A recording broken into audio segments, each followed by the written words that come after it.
En 2004, 11 pays africains se sont rassemblés pour prendre en main un problème écologique majeur, la désertification. Le projet de la Grande Muraille Verte est né. Le défi est de créer une zone boisée qui freine les effets de la désertification en zone sahélienne. Traversant l'Afrique dans sa largeur sur près de 7000 km, cette bande forestière de 15 km de large est l'un des plus grands défis environnementaux d'aujourd'hui. 15 km, il ne s'agira pas d'une plantation linéaire serrée, esprit mur. Je crois que c'est ça qu'il faut nécessairement enlever de la tête des gens. Ce n'est pas un mur, ni en bois, ni en plantation. C'est-à-dire c'est un processus de gestion du développement local.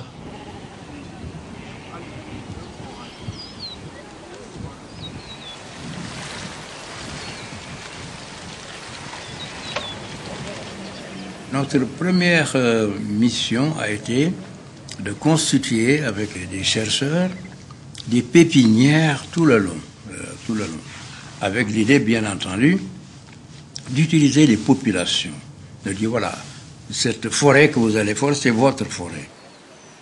C'est pas une forêt qui vient de je ne sais quelle institution internationale, elle est à vous, donc il faut la soigner, d'abord il faut la créer.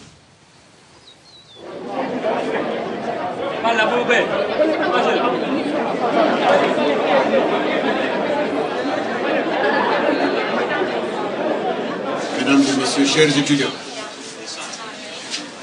vous allez accomplir une grande œuvre.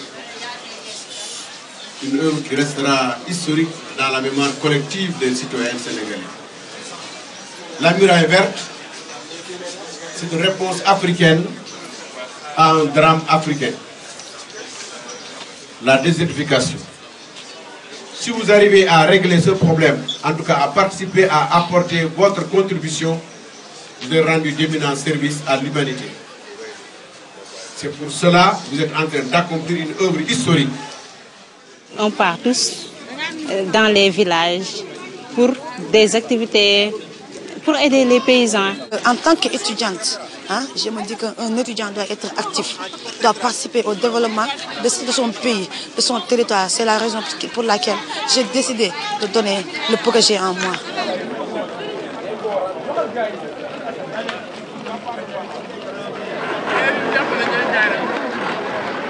Le Sénégal est le pays leader de ce projet. Les plantations ont commencé dans la partie nord du pays, une zone très sèche, appelée le Ferlo.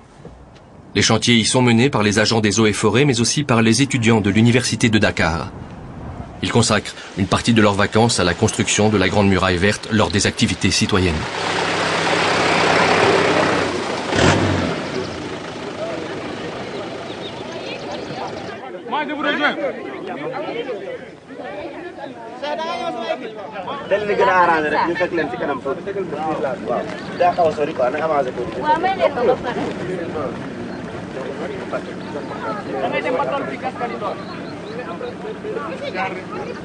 Nous conseillons et nous choisissons des espèces qui sont adaptées dans la bande de la muraille verte, qui est une bande dans laquelle les pluies ne dépassent pas 300 mm par an. Ça, c'est la bande des zoètes. La deuxième raison, c'est des raisons économiques. Il faut que la plante que les populations utilisent, que ce soit une plante déjà qu'ils connaissent afin de pouvoir bénéficier des retombées. C'est pourquoi nous avons mis l'accent vraiment sur Acacia Sénégal, qui est donc cette plante-là qui produit la gomme arabique. Et cette gomme, aujourd'hui, elle est utilisée aussi bien dans l'industrie pharmaceutique, cosmétique, dans les confiseries et autres. Et donc nous pensons que là, il y a une valeur ajoutée et que ça aussi permet un peu de lutter contre la pauvreté. Le troisième critère de choix de ces plantes, c'est sur des critères ethnobotaniques ou bien en tout cas médicinales. C'est que, en général, les espèces que nous avons conseillées sont des espèces que les populations de la région utilisent soit pour se soigner, soit pour se nourrir, soit pour alimenter aussi les bétails. Donc vous voyez déjà qu'il y a quand même un impact à tout point de vue.